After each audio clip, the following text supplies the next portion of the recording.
weather's nice again today. Although I guess around the world there's so much stuff that was happening. Where to start? I guess how about this one first? I was reading about this drone apparently that's doing drone delivery, and it's supposed to be a little different in terms of, I guess, things like how it handles payloads, apparently anyways. This one here says A2Z Drone deliveries new RDS2 delivers any box up to 10 kilograms, 22 pounds.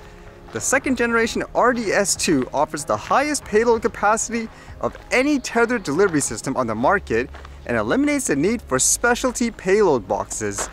The RDS2 is also factory installed on the company's all-new RDS2 integrated cargo drone, a ready-to-fly commercial delivery platform ideal for enterprise deployment or entrepreneurs eager to expand drone service offerings. So as they say here, I guess the pitch is for a lot of the drone delivery solutions, there is a specialized container of sorts where you have to use that to deliver the package, whereas with this, with a lot of the materials they show you, it seems like just like a regular box they would use for deliveries. They attach it and off it goes.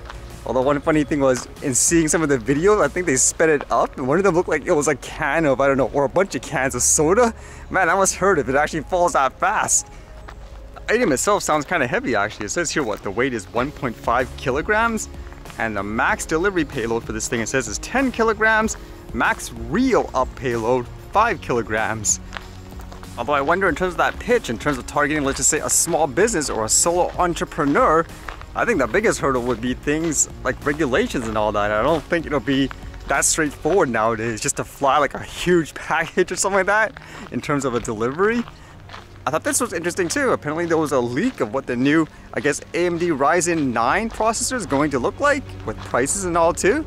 So you can see here, this one says AMD preparing new packaging for its Ryzen 7000 series, and this AMD Ryzen 9 box is soon coming to your local retailer. I think the interesting thing is how on this site they break down what the prices are, potentially anyways, compared to the older ones. So it's kind of close, I guess, in terms of the price offering. I guess the interesting thing is apparently one of their lower end ones, as you can see here, the 7700 will be $299 USD. That's actually not too bad in terms of newer processors, lower end, but it'll be good for the mass majority. It's good for more competition because apparently Intel is really trying to cram things back again in terms of their processing business. So let's see if that creates more competition, which ultimately drives the price down. I was actually reading too, because it was that huge crypto crash of sort, things like graphics cards and all that, in terms of the companies, they haven't been as profitable. So let's see if that actually drives all the prices down. It was ridiculous last year. And with all that conflict between China and Taiwan, you've seen all the videos of China doing drills per se around the area, saying, oh, it's just for practice. Well, I guess Taiwan now, they're practicing their military drills. This one says, Taiwan warned Tuesday that Chinese military drills aren't just a rehearsal for an invasion of the self-governing island, but also reflect ambitions to control large swaths of Western Pacific, as Taipei conducted its own exercises to underscore it's ready to defend itself. It's almost like everyone is preparing for what, World War III or something like that. Although, again, a lot of people in the area, they just say, oh, it's been happening for years and years in terms of them being threatened and nothing's ever happened, but I guess we'll see, huh? And this seemed to have popped up everywhere as well today here. How about this one? It says here, Trump says FBI agents have raided his Florida home. Justice Department spokesperson would not confirm if Attorney General authorized a search. So what's going on here for the FBI to raid his home? It says here, former US President Donald Trump says his estate in Palm Beach, Florida has been raided by FBI agents. Through Trump released a lengthy statement Monday, agents were searching his Mar-a-Lago estate. A US Justice Department spokesperson said they had no comment when asked if Attorney General Merrick Garland had authorized a search. A person familiar with the matter said the action was related to a probe of whether Trump had taken classified records from his White House tenure to his Florida residence. Trump says the FBI broke into a safe on his property, an action he described as persecution. After working and cooperating with the relevant government agencies, this unannounced raid on my home was not necessary or appropriate, Trump said in a statement Monday. So I was trying to filter through all the noise per se in this story, because it seems like depending on what side you're on, there seems to be extremes where some people are just cheering that he's being raided. The other side is saying it's crazy and so forth, but from what I gather, as they mentioned, the story is ultimately the alleged crime, if that's what you want to say, is he took these documents where he wasn't supposed to. Whereas, from my understanding, there was communication between them saying, well, if you want like something back, you can take it. So they don't understand why he was raided, and at the same time, people who were in charge of that state, they were unaware of it, like all the officials. So they're saying, what's going on? And then there's one side that's saying, well, they must have a lot of concrete evidence for them to actually do this, because this is kind of like a final stage per se to raid them. So it's kind of interesting to think about. Although with that said, I guess the other side of the perspective, which I guess you can't really ignore just based on what's happening from what I read, some people are claiming the FBI is now politicized, where they're only going after people who go against, I guess, whoever's in charge's view of the world and so forth should be per se. For example, I know recently there was that laptop from the president's son, and apparently there's some criminal stuff in there that might affect the whole country, but nothing's being done about that to my knowledge. And just from reading some quick news, there did appear to be some incidents, I guess you could say, where for whatever reason the country took the FBI's resources to go after people, it seems like, who have a different opinion. For example, this one happened recently. It says, parents take a stand against FBI crackdown on CRT opponents.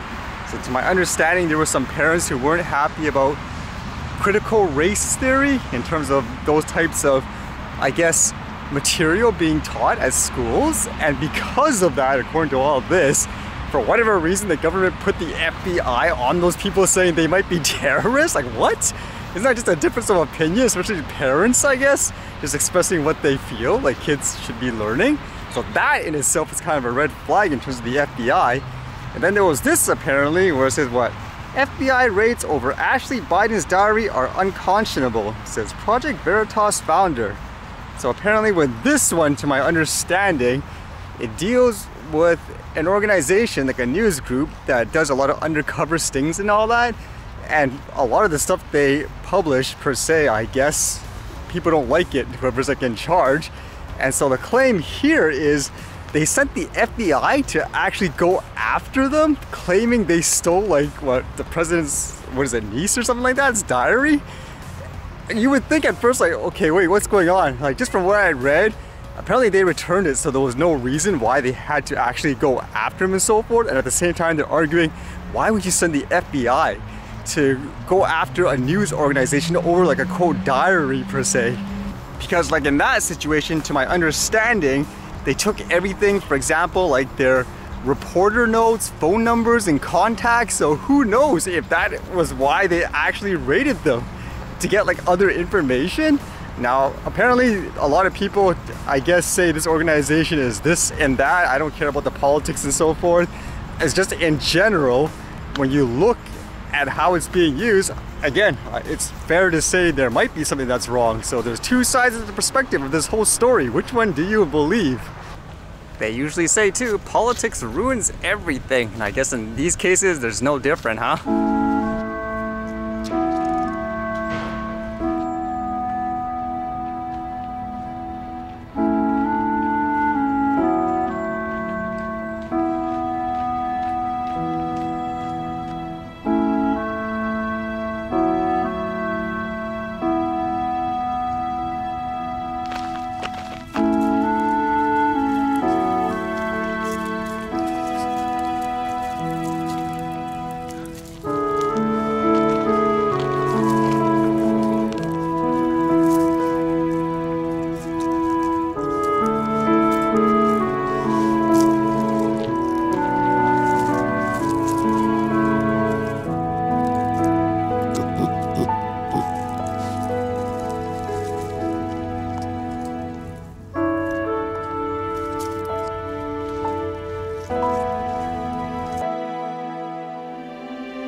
Alright, see you guys later.